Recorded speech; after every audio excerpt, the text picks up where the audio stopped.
I'm Lauren with Pack Hacker, and in this video we're taking a detailed look at the Patagonia Altvia Pack 36 liter, which I've been testing for the last 2 weeks. If you found this video helpful, hit subscribe so we can keep making content to help you travel smarter. Let's dive in.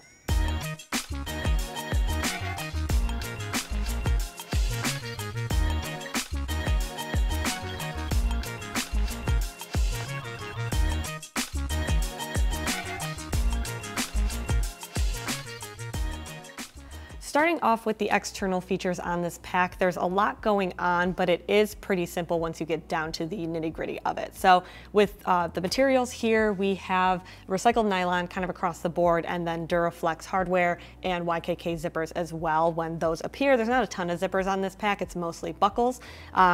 But you can also see some like bungee strapping on the side here. These are lash straps, and these are for attaching gear to the outside of the bag. So with this, you can do like trekking poles or something. You can hook them down with like this one here, and then use this in the middle to keep them locked in place, and then hook it up top as well. If you, depending on like the type of trekking pole you have, it just kind of depends, obviously. But those are really great for that. They weren't really in the way otherwise, and they did actually work pretty well to like cinch down the side of the pack too. So right now I have it packed out pretty well, but you can see like if I wanted to really lock down that fit, I could. And they're super easy to adjust, got some strap keepers there as well. So it also just gives it kind of like a nice outdoorsy look.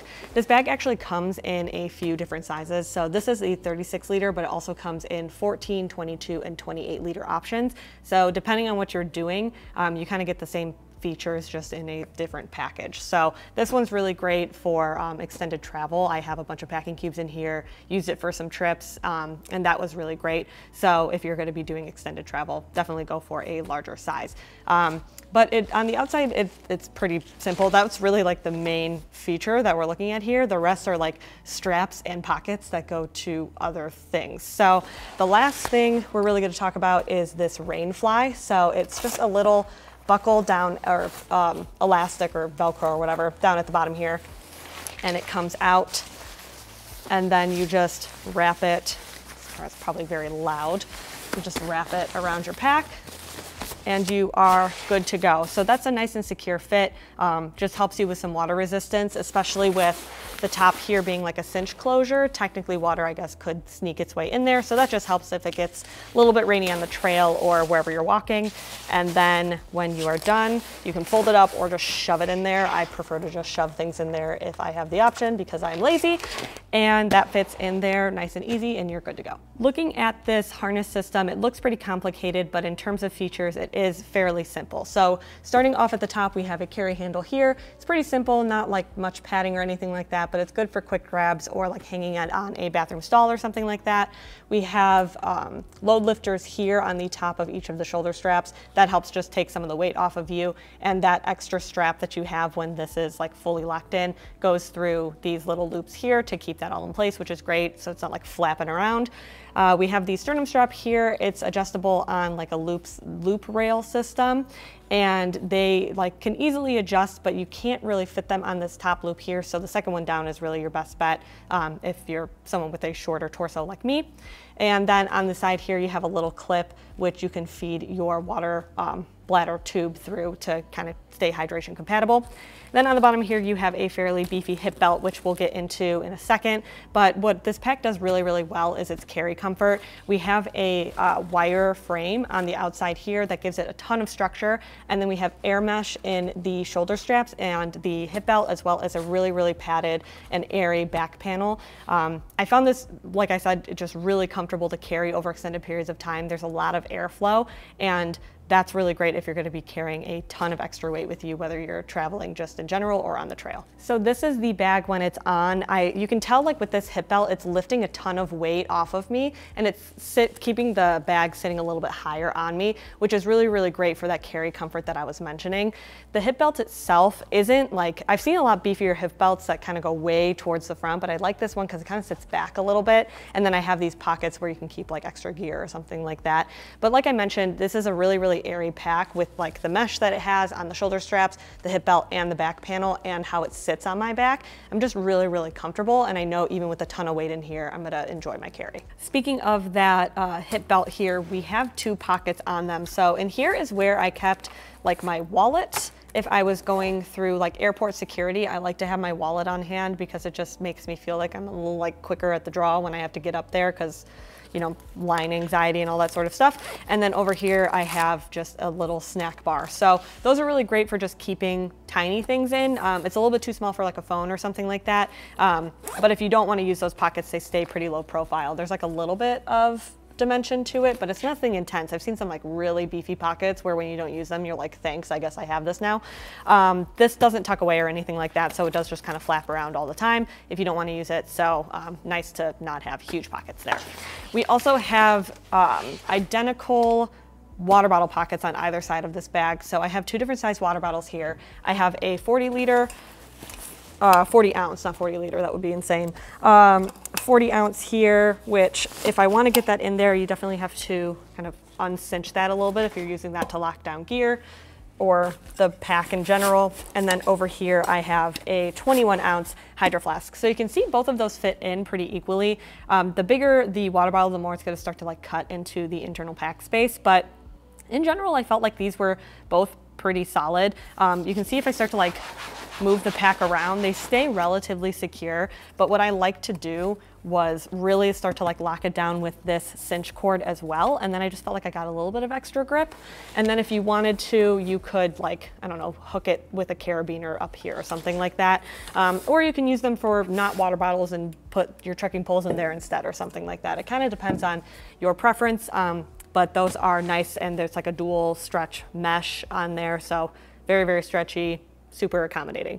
We also have a top pocket, which I used to put my toiletries in there. I have a little toiletry bag that fits in pretty much perfectly. And this is for everything. This is like a 311 friendly bag. So if you're going through airport security, then you can basically just shove that in there, and then it's like quick to access if they do want you to take it out.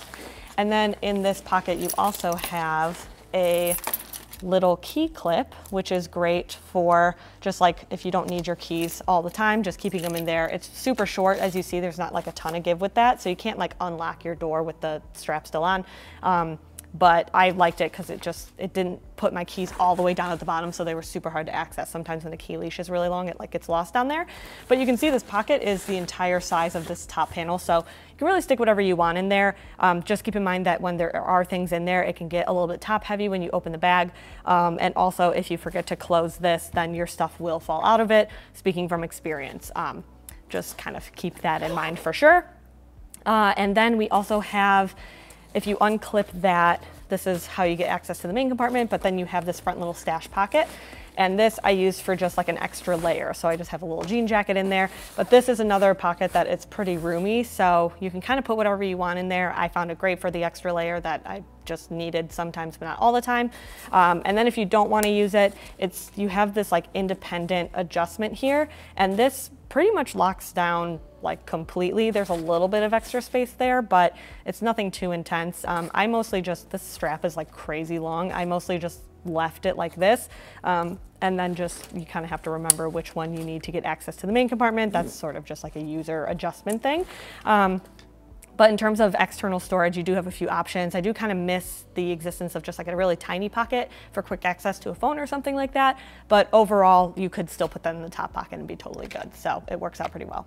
To access the main compartment, you just have this little cinch cord right up here, and you grip the little plastic end and you just pull from the top side, and it just opens that up fully for you. So it creates almost like this little mouth looking thing. You have this like triangular shape that comes from this top panel, and it like, I kind of like that it creates like a little base almost for you to like shove things in there. Just keep in mind that if you were to overstuff this thing and you packed your gear like all the way over here, that you might not be able to get it to actually cinch down and close. Granted, you do have a lot of adjustment with this buckle. Like if you wanted to, you could leave it open like this. I'm just not super confident your gear would actually stay inside. So that is something to remember. And then with the inside here, I just have a couple of different bags in there, and then some packing cubes here. Actually, I'm gonna lift this up to kind of show you that depth there. So I've got one packing cube and two packing cube, and this one is, oh, actually, it's kind of heavy and large, so I'm gonna lay that down.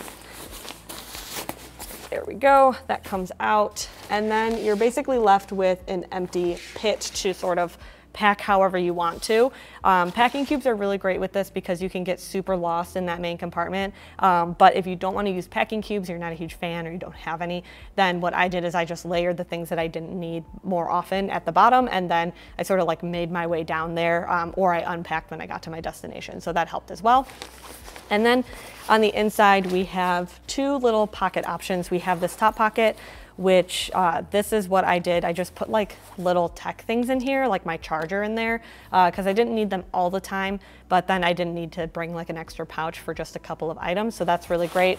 The pocket itself is not super, super large, and it is just really flat. Oh, headphones are in there too, surprise.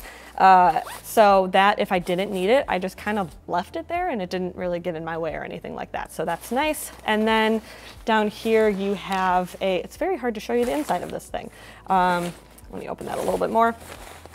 Here we have, this is like a hydration bladder sleeve, but I used it for my laptop. There is no false bottom, though it's not necessarily designed for a laptop, so I can't really fault them for that. But it does keep everything pretty secure in there, so that's great. And then if you wanted to put a hydration in there, it has the little loop here to keep it from sliding down, and then the pass-through is right here. So you can see the little hole, and then it pops out on the back panel. So that's great. And then you can loop that through. And then like I mentioned earlier with the tube there to put the mouthpiece and keep that right in place. So overall, the inside is super, super simple, but with so much so feature heavy, I guess, on the outside, you can really, this is a really great fit if you do a lot of outdoor traveling, whether you're doing a lot of trail hiking or you just kind of hopping from urban to trail, nature-y areas. This is gonna be a really great option because it does have so much structure and comfort focus. But if you like something that's a little bit easier to pack, then this might not be a great option just because it is so large. And as you saw, trying to get my cubes in and out of there even can be a little bit tedious. But overall, you have a lot of customization options with this, and then it really nails down the tiny, nitty-gritty, detailed organization for other types of specific gear, which is really great if that's what you have. So there you have it, the Patagonia Altvia Pack 36 liter. Thanks for keeping it here at Pack Hacker, your guide to smarter travel, and we'll see you in the next one.